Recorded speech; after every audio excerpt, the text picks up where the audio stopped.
तो टाइपराइटर के ऊपर जब आदमी लिखता है और अगर गलत लिखता है तो उसको मिटाने में बहुत तकलीफ होती है। So you have to be very diligent, बहुत ध्यान से लिखना पड़ता है। हम गलती नहीं कर सकते।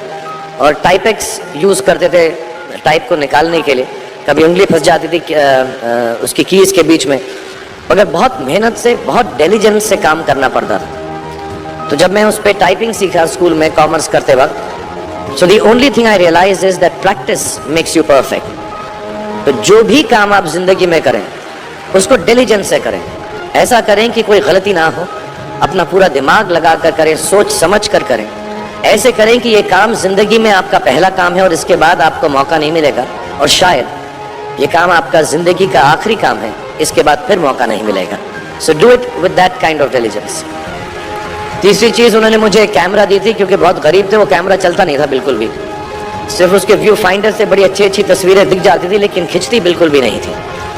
और इससे मुझे उन्होंने सीख दी कि जो हमारी क्रिएटिविटी होती है, हम जो भी, कभी कभी हमारी हॉबी होती है, कभी कभी हमारा उससे प्यार होता है, लेकिन हम उसको अपनी नौकरी नहीं बना सकते, अपना काम नहीं बना सकते। बहुत कम लोग ऐसे फॉर्चुनेट होते हैं जैसे मैं हूँ कि जो मेरी हॉबी थी, जिस चीज़ से मुझे प्यार था, कलाकारी से, एक्टिंग से, वो मेरा पेशा भी बन गया।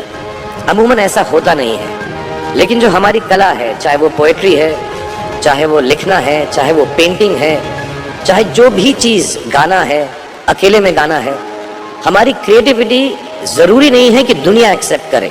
जैसे उस कैमरा की तस्वीरें दिखती नहीं है लेकिन उसमें देखने से खूबसूरत लगता है हर कुछ, वैसे ही आपकी जो क्रिएटिविटी है वो अपने लिए रखें, क्योंकि ज़िंदगी में कभी ना कभी, कहीं ना कभी ऐसा मुकाम आएगा जब आप बहुत अकेला फील करेंगे। हो सकता है दुख का समय भी आए, उस वक्त आपकी जो क्रिएटिविटी है वो आपकी सबसे अच्छी दोस्त होगी, दुनिया उसको माने या ना माने। मैं बहुत ख़राब पोइट्री करता हूँ, लेकिन जब भी दुखी होता हूँ तो लिख लेता हूँ। सराफ साहब से मैं अब सीखना भी चाहता हूँ। मैं रेखता पे जाऊँगा, मुझे लगता है ये कमाल की साइट है, थोड़ी मैं शायरी वगैरह सीखूँगा। मेरी शायरी बहुत ख़राब है कि हमने तुम्हारी याद में रो रो के टब भर दिए, वो आए और नहा कर चल दिए, इस लेवल की पोइट्री है। लेकिन जब दुख होता है, ये भी बैठकर जब लिखता हूँ तो बहुत दिल को शांति मिलती है। आखिरी चीज़ मेरे वालिद जी ने मुझे दी थी, वो दोनों मिक्स है, मैं जल्दी ख़त्म करता हूँ क्योंकि आप लोगों के पास वक्त नहीं है, आप लोगों को अपनी डिग्रीज लेनी है, सोच रहे होंगे इतना वक्त ज़ाया कर रहा है हमारा ये। तो मैं जल्दी से बताता हूँ। एक उन्होंने मुझे कहा, एक सेंस ऑफ ह्यूमर हमेशा रखना ज़िंदगी में, हंसते हमेशा रहना, एक चाइल्ड लाइक इनोसेंस ज़रूर रखना। जैसे एक छोटे बच्चे की जो एक इनोसेंस होती है, जो उसका दुनिया की तरफ जो नज़रिया होता है बड़ा इनोसेंट सा होता है, उसमें कोई खामी नहीं होती, गलती नहीं होती, अभी दुनियावी बातें नहीं आई होती, तो वैसे ही रखना। कई बार बचपन में मैंने जब बदतमीज़ी की या कोई गलत काम किया तो उन्होंने सेंस ऑफ ह्यूमर से मुझे बचाया। और ज़िंदगी भर अगर आप अपने ऊपर, अपने हाल पे, दुनिया पे, क्योंकि लोग आपसे हर कोई बात कहेंगे, अच्छी बात भी कहेंगे, बुरी बात भी कहेंगे, क्योंकि लोगों का काम है कहना।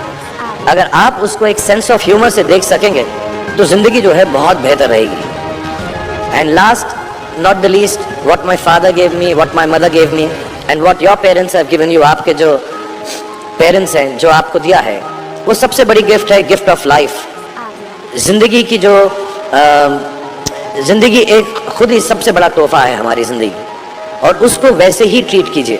ज़िंदगी के अंदर जो भी मुकाम आए, जैसी भी चीज़ें हों, अच्छा हो, बुरा हो, कभी अंधेरा हो, कभी उजाला हो, हर चीज़ को रिस्पेक्ट कीजिए और ज़िंदगी में ग्रेस रखिए हर इंसान की तरफ।